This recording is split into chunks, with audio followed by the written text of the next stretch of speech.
Office එකක් කියන්නේ salary එකකට වැඩ කරන තැනක්ම නෙමෙයි. එතන වෙනමම පුංචි ලෝකයක්. විවිධාකාර මිනිස්සුන්ගෙන් පිරුණු විවිධාකාර අදහස් ඇති විවිධාකාර ශක්තිය නැති තැනක්. සමහර මිනිසුන් නිසා මේ ස්ථානය ආලෝකමත් වෙනවා.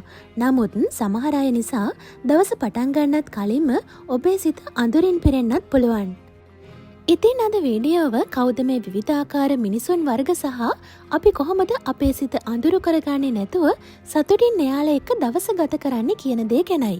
මේ වීඩියෝව බලද්දී ඔයාට මතක් වෙන ඔෆිස් එකේ අනිත් අයත් එක්කත් වීඩියෝව බෙදා ගන්න අමතක කරන්න එපා. අංක 1. සපෝටිව් වන්ස් උදව් කරන අය. මෙවැනි පුද්ගලයන් නිසා තමයි ඔබට හැමදාම ඔෆිස් යන්න හිතෙන්නේ. එයාලා අනිත් අයව මොටිවේට් කරනවා, දැනුම බෙදා ගන්නවා. තමන්ගේ කණ්ඩායමට සාර්ථක වෙන්න අවශ්‍ය දේවල් එයාලා අවංකවම කරනවා.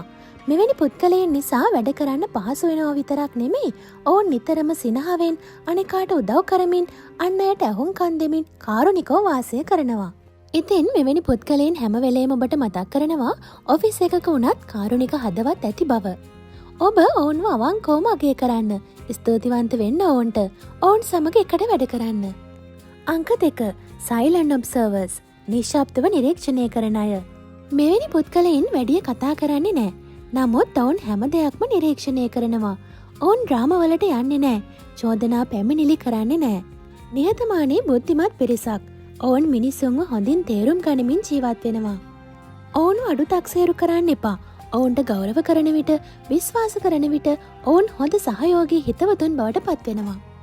අංක 3. නෙගටිව් වන්ස් ඍණාත්මක දේවල් පතුරන අය. මෙයාලා නම් හැම දෙයක්ම ගැන හැමදාම විවිධාකාර පැමිණිලි කරනවා. වැඩ ගැන, කෑම ගැන, කම්පැනි එක ගැන, බොස් ගැන, ට්‍රාන්ස්පෝර්ට් ගැන එයාලා කවදාවත් කිසිම දෙයක හොඳක් නම් දකින්නේ නැහැ. ඉතින් මෙවැනි අය සමග විනාඩි 5ක් කතා කළත් ඔබේ සිතට විශාල තෙහෙට්ටුවක් දැනෙවි. ඔවුන් ඔබටත් හොරා ඔබේ ශක්තිය හොරකම් කරගන්නවා. ඔබ ඔවුන්ගේ ඍණාත්මක කතාවන් සමග එකතු වෙන්න එපා. කෙටියෙන් සවන් දෙන්න. මාතෘකාව වෙනස් කරන්න උත්සාහ කරන්න. ඔබේ මනස ආරක්ෂාකාරීව තබා ගන්න උත්සාහ කරන්න.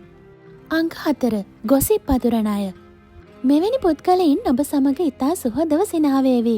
නමුත් ඔබ නැති තැනදී ඔබ ගැන විවිධ කතා පතරවන්න ඕන්ට පුළුවන්. කාගේ හෝ කතාවක් අරගෙන රස කර කර අනිත් අය සමග කියන්න මෙයාලා හරිම දක්ෂයි. මෙවැනි පුද්ගලයන් සමග කතා කරලා දිනන්න ඔබට පහසු නෑ. හොඳම ක්‍රමය තමයි නිහඬතාවය. ඔබ ඔවුන් සමග වැඩ කිරීමේදී ඔබේ සීමාවන් තුළ පමණක් වැඩ කරන්න. ඔබේ පෞද්ගලික දේවල් ඔවුන් සමග බෙදා ගැනීමෙන් වළකින්න.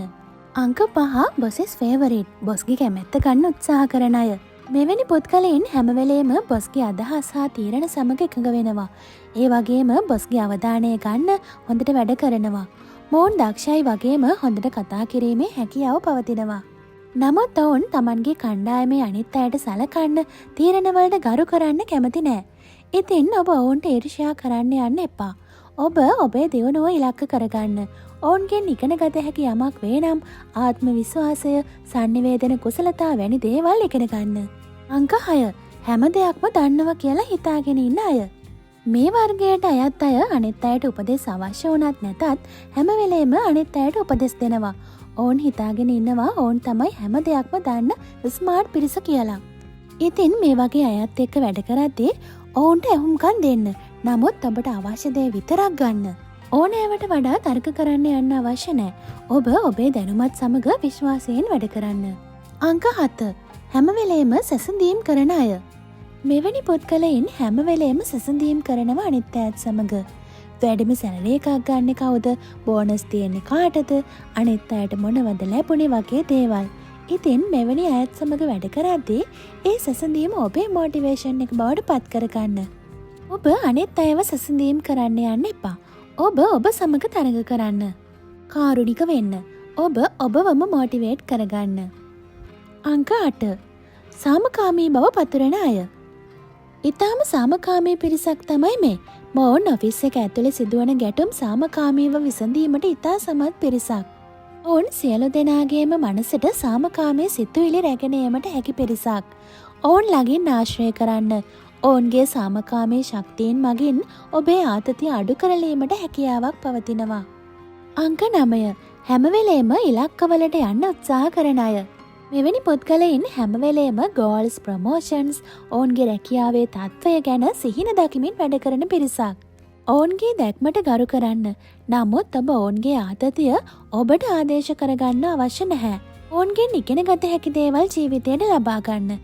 නමුත් ඔබ සංසුන්ව ඔබේ ගමන යන්න. අංක 10. අලුත් දේවල් හිතන අය. මෙවැනි පුද්ගලයින් නිරතුරුවම අලුත් අදහස් යෝජනා ඉදිරිපත් කරන අතර අලුත් දැක්මකට අනුව වැඩ කරන්න අනිත් අයවත් පොළඹවනවා. වෙනස් විදියකට හිතන්න උත්සාහ කරනවා. ඉන්න ඔවුන්ගේ අදහස් යෝජනා අගය කරන්න. ඔවුන්ට එම යෝජනා සාර්ථක කරගත හැකි ලෙස ඔබේ අවංක ප්‍රතිචාර ලබා දෙන්න. අවශ්‍ය නම් ඔවුන් සමග වැඩ කරන්න.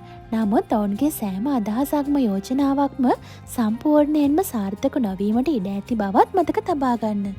සෑම ඔෆිස් එකකම මේ වර්ගවල පුද්ගලයින් ඉන්නවා. ඔබට අනිත් අය වෙනස් කරන්න බැහැ. නමුත් ඔබට පුළුවන් ඔබ අනිත් අයට දක්වන ප්‍රතිචාර පාලනය කරගන්න. ඔබේ සිතේ සාමය රැකගන්න. හොඳින් සිනහ වෙන්න. අන් අයව තේරුම් අරගෙන ඔවුන් සමග සතුටින් වැඩ කරන්න. ඉදිරියටත් මෙවැනි වැදගත් තොරතුරු ඔබගේ ජීවිතයට එක් කර ගැනීමට අපේ channel එක subscribe කරලා තියාගන්න කියලා ආදරයෙන් ඉල්ලා සිටිනවා. ඔබ සැමට සුබ දවසක්. බොහොම ස්තුතියි.